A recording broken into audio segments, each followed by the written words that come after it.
Hey guys, welcome back to Smithlocs. We get locked in.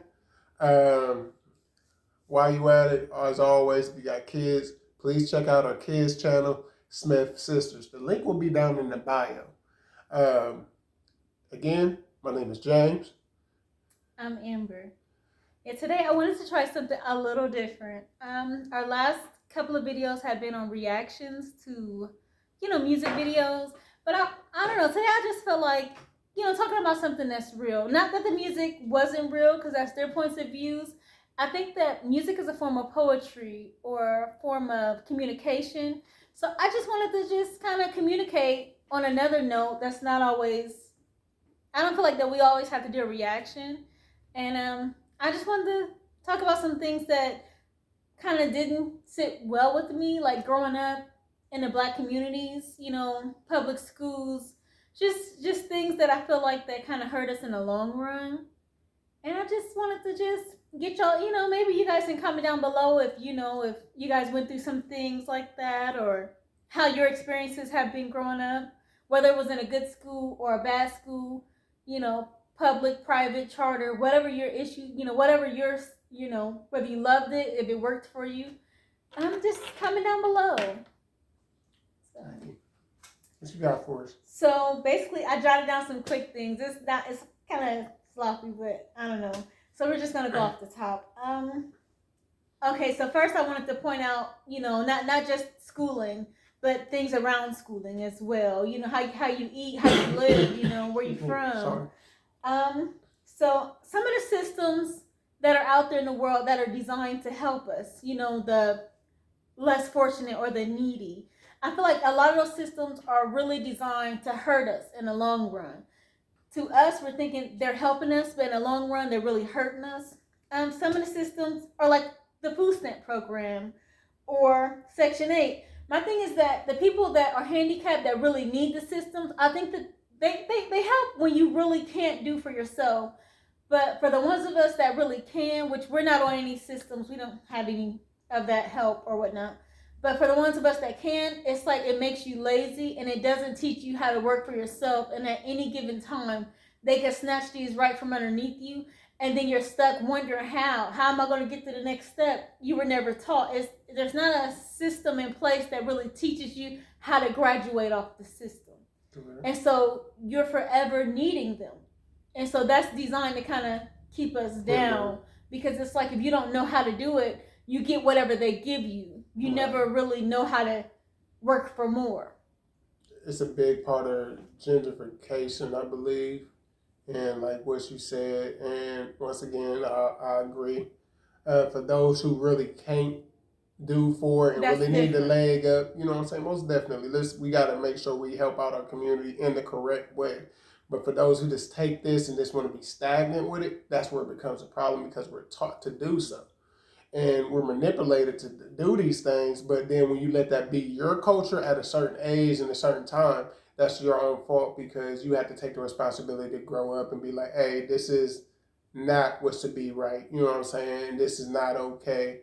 What steps should we take to, you know what I'm saying, make this better? And it's not an easy route at all by any means, because we're systematically set up between like how laws are easy to get us locked up, how hard sometimes it is to get a job, but how do we do so? Financial aid, as far as we don't have finance classes in school, which we need, but they do good by not teaching us. They teach us things just to make us work for companies, and they don't teach us like financial economics, which would be beneficial to people in our area, but that's systematically set up. Yeah, I feel like that it's hard for like one person to take it. It's harder for one person to take a stand when your parents before you. This is how your parents before you lived, and the parents before them. It's a cycle. It's like how do I overcome it if this is what I'm used to? This is what I'm trained. Even when I get home, this is how I'm programmed or how I'm taught to think. It's hard to break the mindset, and get out and actually work for something when you're not taught. You're not taught budgeting. You're not taught how to really achieve it. There's another there's something called, well, now it's really neat. My husband and I, we saved up and we bought our house cash, which is really rare for our family. Like I think we're one of the first in our family to really get a house. And I think that it's really neat. But there's a program. We're learning how to invest ourselves. So we're really new, beginning, and we're new at investing. But there's a site. It's called Republic Investing, which I love the idea for the most part. But there's one company on there that I thought that was kind of adding to like the list for food stamps or Section 8. It's called the Commissionary Club, and what they do is they help people that get out of prison find jobs, and they only target the ones that that's been to jail, that has records, that can't get a job anywhere else. I don't like that company because I feel like it adds to the list. It's good to help them find jobs, but if you don't have a program or a footing for them to actually find jobs or better wages to actually support themselves, because the reason why they probably went to jail is because they probably didn't have enough to support their families. I feel like that company kind of competes for cheap laborers, and so in a way that kind of keeps you down. You never really have enough to really feed your family, and it keeps you in the cycle. It keeps you needing the system. So I think that's kind of it kind of adds to keeping us down. I didn't really care much for that commissionary club for that reason. I feel like I feel like that they hurt us because they don't really teach us how to get it on our own. So it just like I said, it keeps you needing them. And when you need somebody, they're liable to do anything that they want because you need them. You got to keep coming back to them. You see what I'm saying? Yeah. I think it's a double-edged sword with that. It's almost like a catch-22. I do agree. It's a really bad thing because the way they seem to go about it. But they set up laws to make it hard for felons, people getting out of jail, to only get low-paying income jobs and things of that nature. So they're taking a step further and taking advantage of it. Is what I think she's getting at. So it's not the necessary that they're saying like, okay, let's try to help get y'all job. It's what they're doing nice it's what they're doing with the aspect of being like, okay, so y'all got these things against y'all. We're gonna take advantage, and we're gonna benefit it even lets more. Compete for your cheap labor. You know what I'm saying? Cheap labor and getting a step further. For unfortunately for our people and for what I'm saying, not even just our people, but this for people as in all. I'm not just talking in race in this specific moment, but this in all. Like what I'm saying? Like I would love to see a company do it out of peer attentions. Like, okay, we're going to go ahead and try to help y'all do this and what plans we can make and try to help you, get a fair job, and how do we change these laws to make sure you get a fair playing field. I would like that. I would like for there to be laws that once a person, like say for instance, if you went to prison for something, it would be nice that once your time is served, that couldn't show up on your job applications. That shouldn't be able to hinder you. Once your time is served, then you basically you got punished for the thing that you did. Right. Depending on what you did, I feel like that should have rehabilitated the rest of your life. But yet the system, once you get it on your record, you can't do things like voting. Some people you can't vote once you get fraud. Yeah, most you can't. You can't. And basically, what happens to those people when they come from out of prison and they're trying to start all over? But the system is like, well, you did this even though you served your time. You just still can't. Punished. So then, basically, you go back to doing whatever it was that got you in jail because that thing was probably paying. Unfortunately, it's not a good thing, but it's all form of gentrification. I feel like that they should probably, hide that from those people's records if they served their time. Yeah. Except for I think certain. I guess I'll leave that alone. No, I won't. It's hard. Only thing I kind of be like, we may want to show, but I would like to see it. I know it's hard because we get people who lie about it because it's the way of the world. We got a messed up world from beginning to end because we have generations of messing up the world and being selfish of need of their power. Yeah, like Caucasians have generational wealth where they pass down housing, like the monopoly system. They pass down all these housing and they pass down things for their kids. It helps their kids with the next generation. But in most poor communities, you don't have anything to pass down your kids. In fact, most people when they die, they pass down debt to their kids. Their kids is already, struggling with their own debt. Now they have their parents' debt when their parents die. Instead of generational wealth where it's passed down.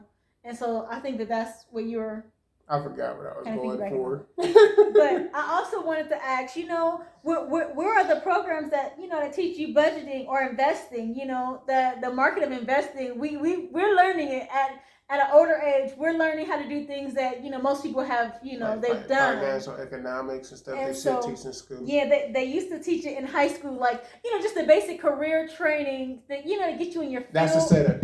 And so, how do you take out career centers from school? I mean, so we kind of like, I think we participated, or at least I participated in some of the last ones before they took it out. Like I didn't get picked. It was a lottery. I did not get picked. Both of my brothers got picked for what we had at our generation was career centers, and you had to get picked and put into this lottery.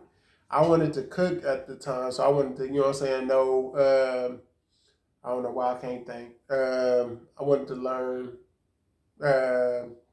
basically how to be a chef. Excuse me the words ain't coming to my brain right now.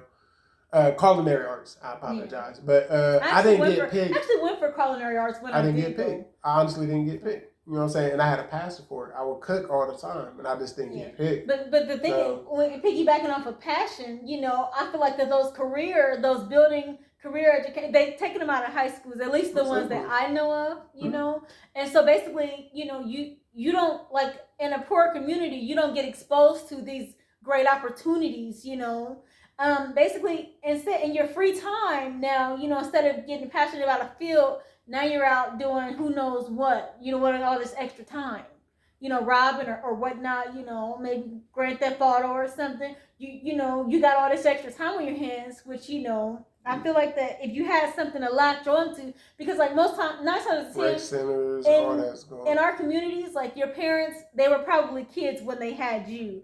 Like honestly, your parents are probably 15, 20 years older than you are. And so basically they're just kids themselves. And so they're still enjoying their life. And like when you get home, there's usually no dinner cooked. You got a bunch of free time on your hand. You basically raising yourself in our communities. And they're taking out all these programs that at least, show, because not pointing out the fact that the parents don't love you, because they probably do. But the thing is we're stuck in a cycle. Our parents don't know how to raise us because they were just kids, which their parents were probably the same for them. And so how do we end the cycle? How do you if your parents were just babies when they had you and you were a victim of the system, and now you don't have anybody encouraging you, you don't have and then the schools that you're in, the school system that you're in, the teachers that we have like a lot of lower ranking teachers when we get these hand-me-down books, our teachers don't even understand the topics that they're teaching us in class. So how can we learn what they're teaching us if they don't even know what they're teaching us? They're there to collect the check.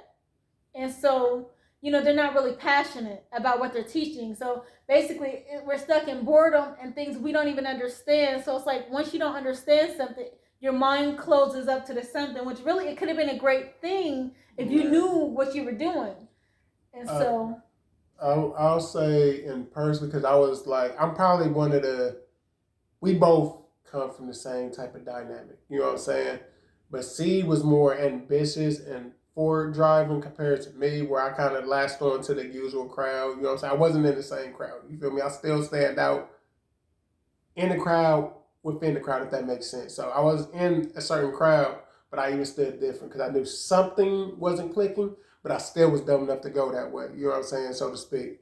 But like a lot of stuff was taught biasly, you know what I'm saying? And like she said, just to collect the paycheck. So, you know what I'm saying? We taught a lot of half truths. And then like I wasn't ambitious about school. I wasn't ambitious about language, arts, reading, math, social studies, science. And I was good at science. Science and math I was really good. But I didn't latch on to everything else, and I was wondering why. But when I finally start sitting down myself, you know what I'm saying, hearing different people buzz in my ear, like, hey, you know what I'm saying, check this out, check that out, but you got to resonate within self. Then I start learning, like, oh, a lot of this is set up. You know what I'm saying? And once again, the end goal is to have us on these systems so then they can move us when they bring the property value down, which is the goal of Section 8. The redlining. You know what I'm saying? And then move us to another property. Then they buy that up because they did this with all this property. If you notice, they do it again. So they'll move us around in a circle. And buy this property up. He means the uneducated, the uneducated. And I'm not a high school graduate. I dropped out. Less earners, the people that are depending on the system, that we really haven't been trained anything. So a lot of times our actions can come off rowdy, because that basically we're doing what we learned. If we didn't learn anything great, well, we can't show great if we haven't learned it. And they're keeping this group of people that seems riled up, that probably just have a lot of unexpressed emotion, because we don't know how to express ourselves, because the moment that we do express ourselves, we're gunned down by the police.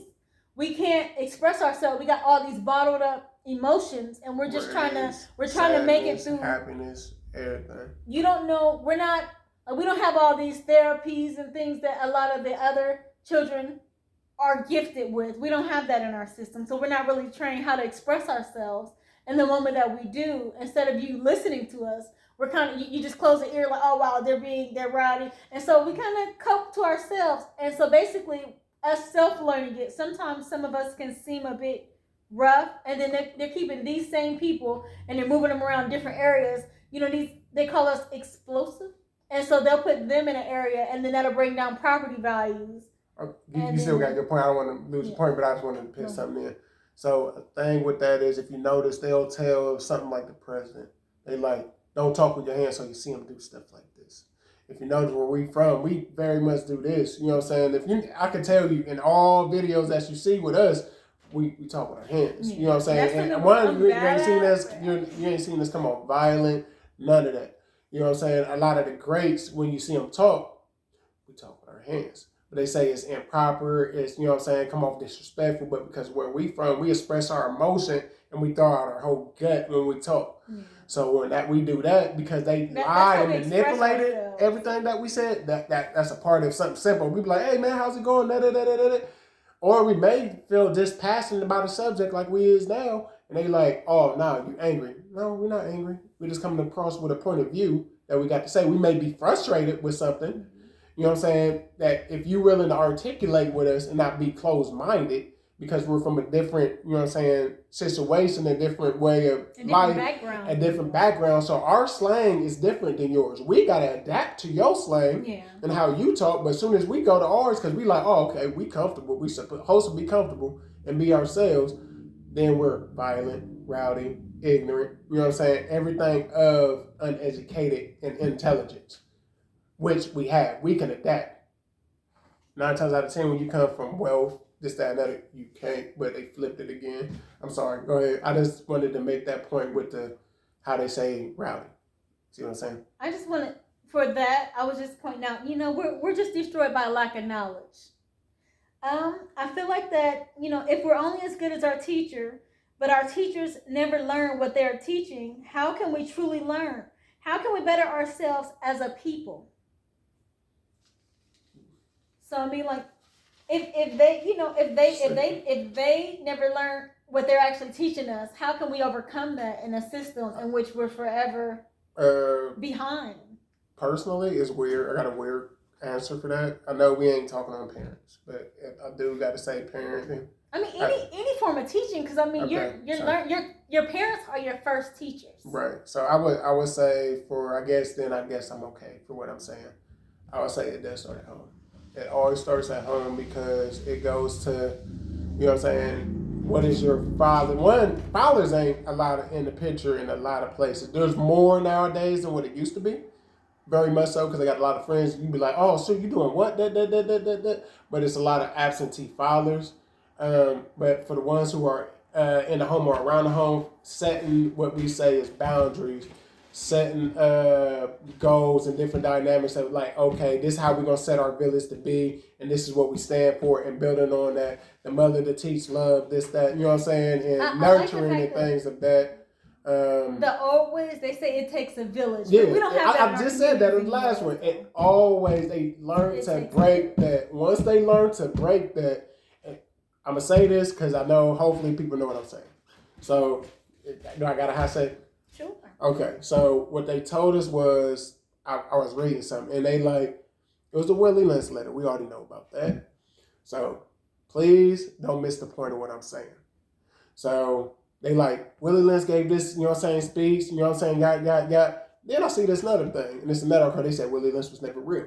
So, that you see them arguing about whether Willie Lynch was real or not. So, I just sat, I'm reading, I'm looking, I'm reading, I'm looking. I'm like, so we arguing about whether he was real or not, but y'all forgot about the message that was sent out. So we're too busy arguing about what's non-important and the divide to figure out that they already divided us and they really playing us. So, you know what I'm saying? What I'm saying that for is once they did say pin the old against the young, pin the young black man against the old black man, pin the woman against the man, woman against woman, this, that, another. You know what I'm saying? It was a great plan. It was ignorant, but it was the greatest plan that they put right in front of our face that still plays to the day. So we got to play. It's an open book test. So why not use that and flip the answers and be like, okay, so we need to come together. Let's go back to if I see your kid doing something they ain't supposed to do, reeling them in and letting you know, and it's okay. Because I don't have bad intentions for your kid, because I want you to do that for my kid. My friends, my family, if you're in my circle, you got a responsibility to mine. Damn it. Yeah. You know what I'm saying? If you see my kids doing something they ain't supposed to be doing, and you ain't do something to handle that, I mean, without putting your life in danger. I'm not saying per se that, you know what I'm saying, but if you see my kids about to steal, you know my kids, you know me, whoop them. Yes, look at me, whoop them. Let me know what happened, because I'm going to do it too. Because you can't do that. We need that village back. They broke that, and then they broke everything else. A parent can't talk to their kid a certain way, and then we let the kids run the household, and there's a whole bunch of disrespect. I'm not talking on nothing else disrespect crazy. I'm just saying, let's get on the core points. And this is why we can't teach, because we let them trick us and manipulate us, and we fell for it. And now they're the teachers teaching us a bad plan while they got the greatest plan, and they making multi-millions and billions of dollars. Yeah, so like I think with that, I think that the truth is we weren't meant to learn how to read, how to write, or you know we weren't meant to learn the necessities to get the higher paying jobs. Right. Why not? I feel like keeping us down is a business. They're making money off of keeping us down. I mean, just think about it. They need workers for all these jobs that they're hot. These people, they're somewhere off on. It's like they're vacationing all the time. And see, they need people at the bare minimum to keep us down, barely making minimum wage. They need us doing that so we can keep working in their shops, keep working in their stores. You know, barely paying us anything, overworking us with all this extra work. Look up Black Wall Street if y'all know Black Wall Street. And then on that note, again, I always go back to what I know, because it translates. We different people, but we got different ways of interpreting things. For me, it's a lot of music. My wife does listen to music too, you know what I'm saying? But for the aspect, we talk about the conversation. But what I'm saying is you got to be careful who you listen to, what you program with, because it does come out of you, and whether you realize it or not. So, if you listen to Nipsey, he has a song, and he tells you at the end, he said, you know what I'm saying, we will disrupt the multi-millions. Old companies will burn, and new companies will pop up. I'm just saying, before this happened, please don't get it misconstrued. I believe the coronavirus is real to an extent. But what I'm saying is, I think they took advantage of it, and they made multi-billions from this epidemic and used this again. You know what I'm saying? Small companies burnt down because they was making too much major, because too many people started being like, I don't need you. I can figure this out. I don't need you. I can figure this out. So what happened was, this happened. Not saying it was real or not. Please don't lose the point. They took advantage, and then they went out of business. All of a sudden, we got price gouging and things. People went out of work.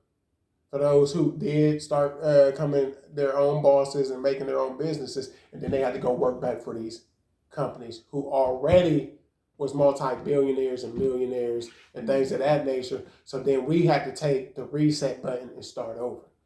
And then now you hear about it possibly happening again. Yeah, inflation. I believe inflation is about to hit. We're not arguing the coronavirus. We're already behind. We're saying the plan behind it. The minimum wage, technically, basically inflation hit, but the minimum wage didn't hit when inflation hit. So technically, we're already way behind. Don't get me wrong, I want to say we're supposed to be around $24 an hour if we were keeping up. And this is before inflation hits again, which I don't think we're ever going to see that. So basically, you know, you're never going to make it because the greed. But I feel like that they give us just enough rope to hang ourselves. And when I say that, I mean like I feel like that like for those of us, like once you finally graduate high school, for those of us that aren't killed before we get there, you didn't drop out of school, you're not in prison. For those of us, it's like you struggle trying to find work, you struggle trying to, for ways to support yourselves, how to maintain. I feel like that you really truly learn that you're stuck in an endless cycle, possibly debt, whatever it is, you're in an endless cycle of whatever it is your family before you were in, because they only taught you what they could, and so you're stuck in this cycle. I feel like your parents were just babies when they had you. I want to say I think my mom's about 20 years older than me. So I mean, I feel it. And I feel like that there's no more big mamas out there. For those of you, my thing is like, big mama. Even when your mom back in the day, even when your mom couldn't handle it. I mean, just the thought of comment down below, y'all had a big mama, and tell these kids about big mama. I'm sorry. Yeah. Comment down below. Tell us at least one thing that your big mama did to you to get you in check. We ain't talking about size for those who don't know. When you were getting out of line, comment down below just one thing that your big mama did to help you get back on track. Did not play. And then when you had your granddad around, I've never seen either one of mine, but I would hear stories, and I still know the granddad concept, how he didn't play around neither. You know what I'm saying? It was a man that 9 times out of 10, few words, but when he spoke, it was on the pop, because you better not disrespect Big Mama. He didn't play that. You know what I'm saying? I did not come from a grandpa. Both mine was passed by the time I came around. Now, sometimes it was all right to tell a wise joke or a crack on your mama, but let somebody talk about your grandma. Now that was the whole block coming. But we don't have that anymore, because now, the grandmas is the same age. I mean, when you look at a grandma today, you're thinking like, oh, wow, that's your grandma. You got to look twice. The grandma's looking young. Mm-hmm. And nowadays, you can find a grandma that's 40 years old. No lies. These kids are having kids back to back to the point where there's grandmas that are 40, 45. Imagine being 45 years old and you're already a grandma. Now, that's some crazy stuff. But it's true. It really happens.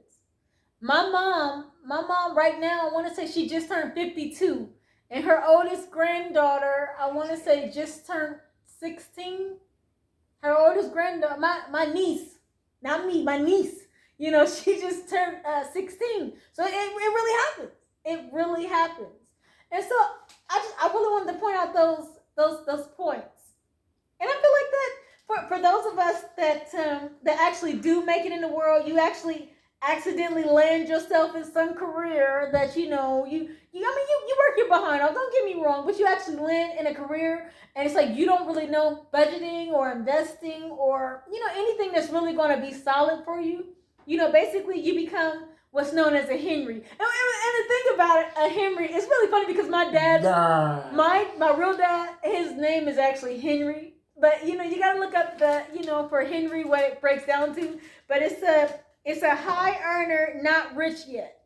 And so basically those ones that are out there making, you look up and get yourself in a good job. And basically it seems like that you're broke because you're spending paycheck to paycheck. When you're making $100,000 or so a year, you're a higher earner, but you can't really figure out why you're not rich yet. So those are higher earners, not rich yet. And so I thought that was kind of a neat play on there. But I would love for us to bring back, or at least get a budgeting community, sit these kids down and get us ready. But then again, like, there's too much money to be made. Like our prison systems, they make money off of those jails, So basically, we pay the tax to keep them, and then they make the money off of the low wages that they have to kick out for them to work for private businesses and things of that nature. I seen a show. I don't know the name of it, but anyways, in the show, the prison or whatever, they have some of the prison inmates or whatnot. They're in there and they'll make things like they'll make bikes or they'll make things.